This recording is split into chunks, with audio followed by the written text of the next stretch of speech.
سلام دوستان، امیدوارم حالتون خوب باشه. من سعید عسگری تهرانی هستم از سایت جادوی باور با دوره بسیار فوق‌العاده زیبای ناپلئون هیل در خدمت شما هستیم. ناپلئون هیلی که بسیار توی دوره‌های قبلی ازش تعریف شده، توی قسمت‌های قبلی هم ازش حسابی تعریف شده و در واقع همه ما اون رو به خوبی میشناسیم. خب توی جلسه گذشته و توی قسمت قبلی ما درباره چیزهای مختلفی صحبت کردیم، درباره ساختار الکترون، درباره اینکه باید مفاهیم پایه گفته بشه و چیزهایی از این قبیل و دست آخر به این رسیدیم که فکر کنیم که اگر افکار ما، اگر ذهن ما فرستنده و گیرنده امواج باشن چه اتفاقاتی امکان داره بیفته.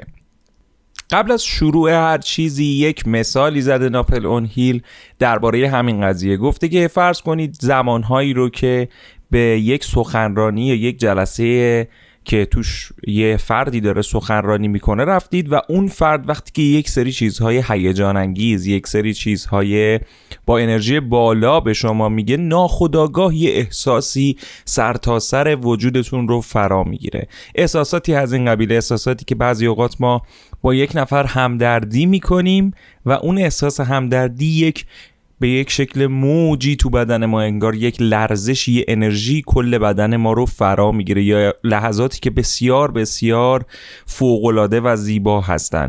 اینها رو ناپلئون هیل نمونه ای از همین دریافت و ارسال انرژی در واقع میدونه. و جالب اینجاست که اینها با کلام منتقل میشن، در واقع چیزهاییه که کلام هم همراهشون هستش. ناپلئون هیل بیشتر روی این تمرکز داره که به ما بگی که اگر اصلا کلام هم در میان نباشه و افکاری که از ذهن یک نفر به ذهن یک نفر دیگه القا میشه و در واقع فرکانس هایی که از این ذهن به ذهن دیگه میره به چه شکل و چه تأثیراتی روی اون فرد میگذاره. درباره حرف صحبت نمیکنه، درباره فرکانس و ارتعاشی که از یک مغز به مغز دیگه میره. در واقع شما ارسال پیام توسط تلگراف یا تلفن رو در نظر بگیرید. ناپلئون هیل میگه که این تشبیه مثل این میمونه که یک نفر بخواد پیام رو مخابره کنه به صورت وایرلس و یا با صورت تلفن و یا تلگراف پیام رو بفرسته. در واقع تلگراف و تلفن همون زبون و چشم و گوش ما هستن که با این مسائل ما میرسونیم، ولی ناپلئون هیل میگه که یک راه وایرلس یعنی مغز هم وجود داره. در واقع اگر از دیدگاه ناپلئون هیل بخوایم نگاه بکنیم، اون افکار رو همون اغتشاشات الکترونی میدونه، اغتشاشات الکترونی که به سیناپس ها و جریان های مغزی و جریان های فکری ما مرتبط میشه، چیزهایی که بارها تو دوره های مختلف هم ما بهش اشاره کردیم. توی دوره جو دیسپنوزا به صورت کامل ما به صورت تصویری در واقع توضیح دادیم این مسائل رو. حالا ناپلئون هیل داره سعی میکنه به ما بگه که این مسائلی هستن که باید درک بشن. در واقع ذهن ما، افکاری که هر روز انجام میدیم اغتشاشات الکترونی هستن و ناپلئون هیل در واقع توی این کتاب و این دوره سعی داره به ما بگه که این ارتعاشات، این افکار ما از جنس همین ارتعاشات هستن و این ارتعاشات هستن که از ذهن ما به بیرون میرن و توسط ذهن ما دریافت میشن و نه فقط ذهن ما. نکته‌ای که اینجا بهش میرسیم اینه که او میگه که نه فقط ارتعاشات ذهنی بلکه روی اجسام مختلف هم تاثیرگذار هستش. واقعا زیباست این مطلب که روی اجسام هم این ارتعاشات تاثیرگذار هستند.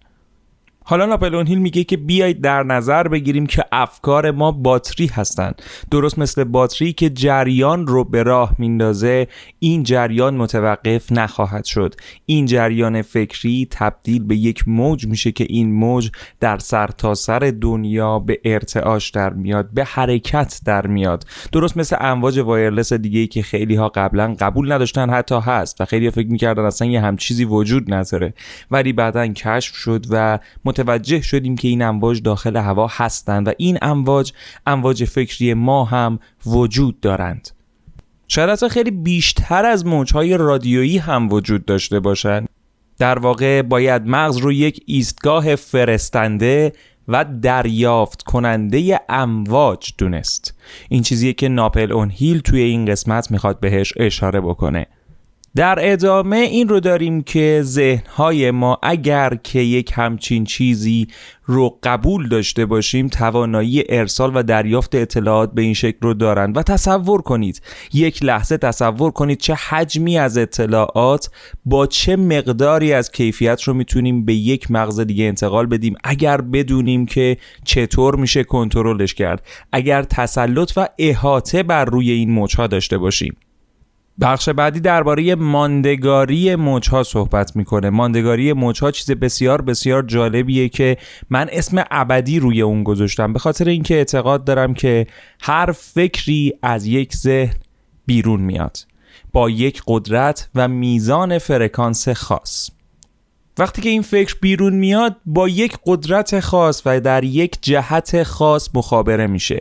البته یک جهت خاص منظور این نیستش که جهت یا مسیر خاصی رو طی بکنه، نه، برای یک فرد خاص، برای یک موضوع خاص فرستاده میشه و در راه خودش شاید به مغز خیلی های دیگه فرو بره. شما بارها و بارها حتما احساس کردید که وقتی که یک جا نشستید و به یک مطلبی نگاه میکنید ناگهان یه ایده‌ای تمام وجود شما رو فرا میگیره، یه افکار عجیبی گهگداری وارد مغز شما میشه. ناپلئون هیل به اینها اشاره میکنه به عنوان یکی از چیزهایی که میگه افکار توی این جهان معلق و شناورن و هیچ وقت از بین نمیرن. هیچگاه افکار ما از بین نمیرن. یک فکری که از شما ساطع میشه، به عنوان مثال یک فکر مثبت، هیچ وقت از دنیا پاک نمیشه. ناپلئون هیل معتقده که این فکر بارها و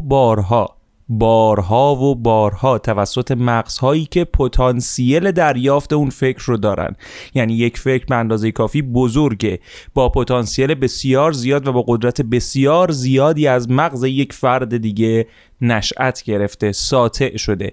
فقط مغزی میتونه اون رو دوباره دریافت بکنه که به اندازه همون مغز اول قابلیت و پتانسیل دریافت اون رو داشته باشه و وقتی که دریافتش میکنه با مغز خودش، با افکار خودش ترکیب میکنه و ایجاد یک فکر جدید رو میکنه. مثال کربن و هیدروژن و نیتروژن و اکسیژن که براتون زدم یادتونه که گفتم با هم ترکیب که بشن یک ماده جدید رو میسازن. ناپلئون هیل اینجا معتقده که افکار ما هیچ وقت از بین نمیرن و این افکار با یک قدرت خاص در جهان باقی میمونن تا یک فکر دیگه اونها رو جذب بکنه و باز هم از بین نمیرن، صرفا یک فکر دیگه اونها رو جذب میکنه، با افکار خودش ترکیب میکنه و یک فکر جدید رو به وجود میاره و این زیبایی تفکر و زیبایی جهان ناپلئون هیل رو به ما نشون میده.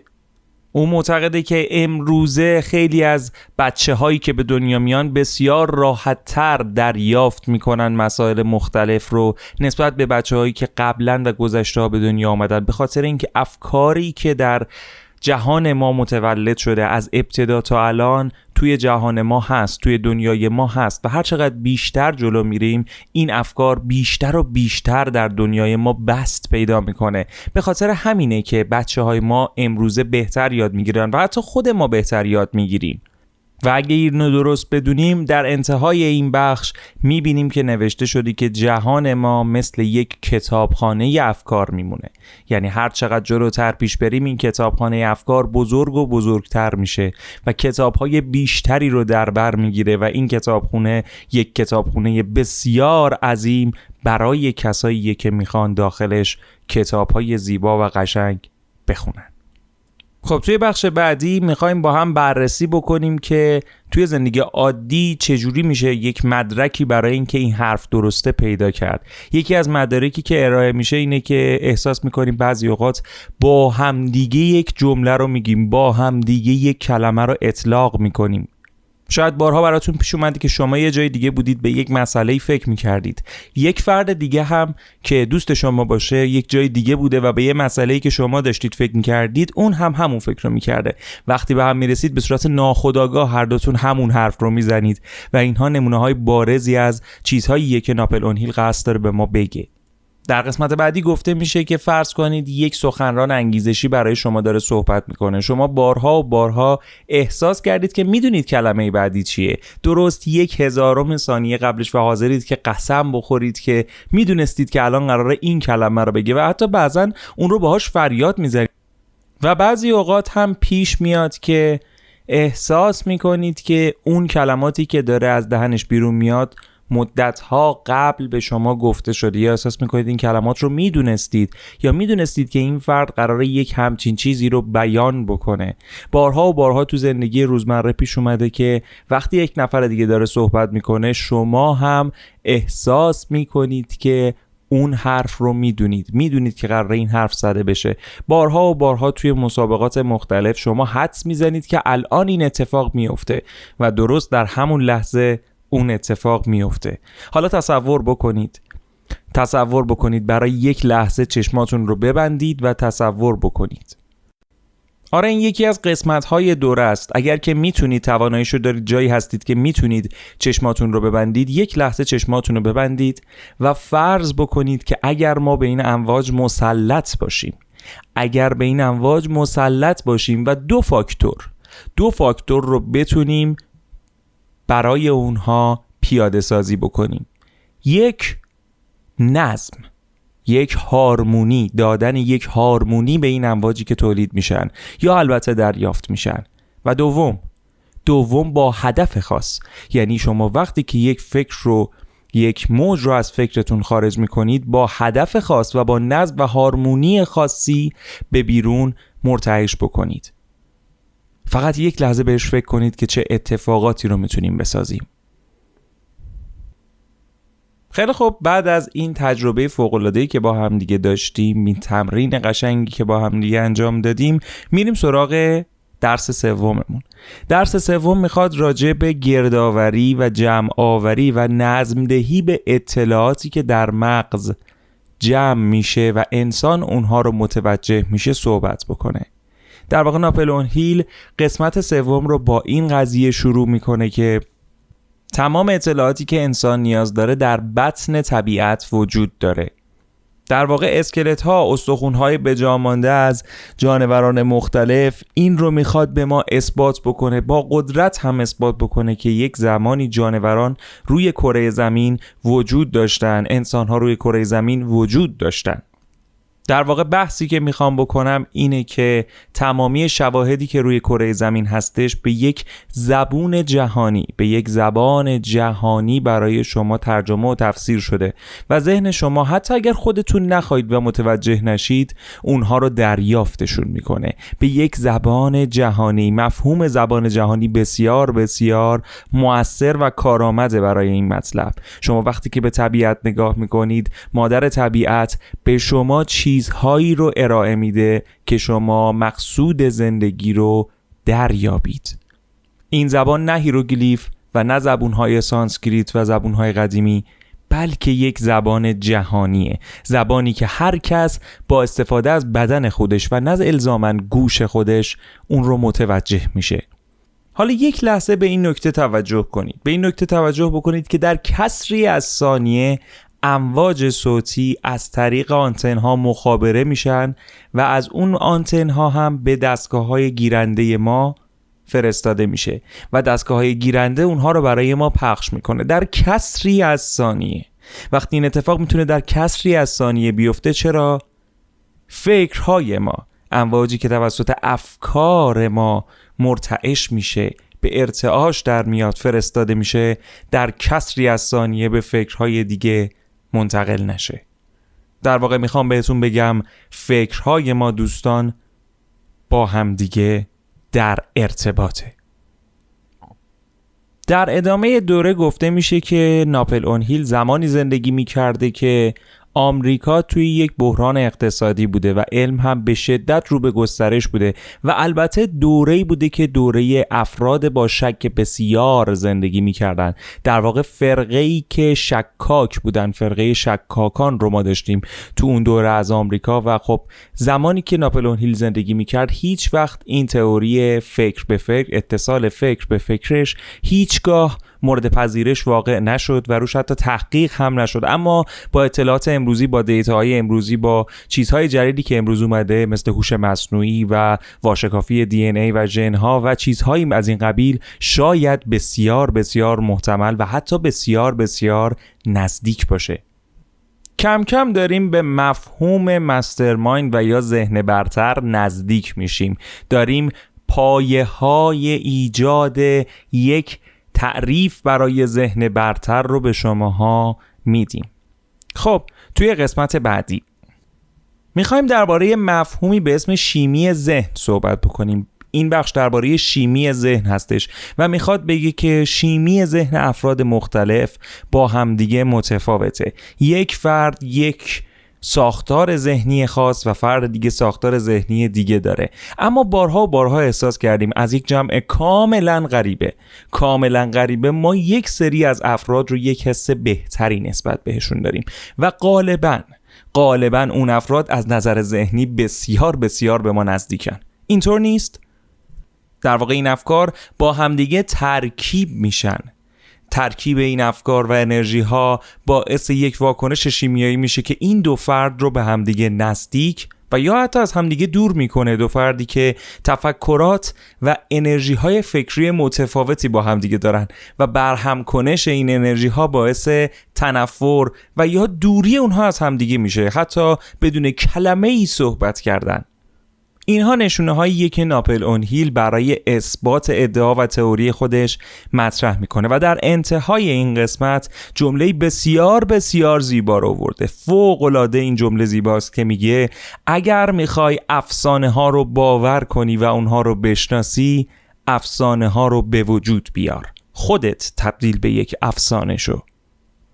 بخش جدید با این موضوع شروع میشه که وقتی یک فکر استارت میخوره، کلید میخوره، شروع میشه، مجموعی از افکار رو به دنبال خودش به همراه میاره. ما تحقیقات و گزارش‌های بسیار زیادی درباره آزمایش‌های گوناگونی که خودمون یا دیگران انجام دادیم رو به ثبت رسوندیم که وقتی افراد مختلف با افکار مختلف پیش از روبرو شدن با همدیگه یک سری تفکرات داشتند، یک جو خاصی در هنگام ملاقات اونها با هم به وجود میمد. به عنوان مثال اگر تفکراتی رو ما به یک نفر میقبولوندیم که فرد مقابلش به یک صورت خاص هست، احساس میکردیم وقتی در ملاقات اول اونها حضور داریم جو به صورت متشنجه. این چیزی نیست که با زبون یا حرف بشه بیانش کرد، صرفاً بدون گفتن کلمه‌ای، بدون گفتن حرفی احساس میکردیم که هنوز هیچ چیزی شروع نشده، جو متشنج و یا جو دوستانه است. در واقع اگر بخوایم توی یک کلام این رو خلاصه بکنیم، ناپلئون هیل از ما میخواد تا باور داشته باشیم هر اتفاقی وابسته به این که با این دلیل که هر چیزی بر اساس کنش و واکنش هستش، پس هر چیزی توی این دنیا، هر اتفاقی، هر مسئله‌ای و هر حرفی برهم کنش افکار ماست. اینجاست که مفهومی به اسم ذهن برتر یا مسترمایند ناپلئون هیل شکل میگیره. تئوری که حتما هر چقدر در طول دوره پیش بریم بیشتر باهاش آشنا میشید، بیشتر معنی و مفهومش رو درک میکنید. اما بذارید یک تعریف دیگر رو قبل از اینکه این قسمت به پایان برسه ارائه بدیم. تعریفی که در انتهای این قسمت نوشته شده اینه که تمامی این دنیا و اتفاقاتی که میفته حاصل افکار کوچک و بزرگ در اقصا نقاط دنیا توسط افراد این دنیاست. یک فکر کوچیک با خودت، یک فکر کوچیک با خودش، یک فکر کوچیک در اون سر دنیا، یک فکر کوچیک در 2 تا خونه اونورتر، همه اینها دست به دست هم میدن و مجموعه ای از افکار و برهم کنش ها رو به وجود میارن که جهان امروز ما و تطابق‌های اون، هماهنگی‌های اون و اتفاقات روزمره ما رو به وجود میارن. اینجوریه که همزمان هم تقدیر وجود داره و هم اراده.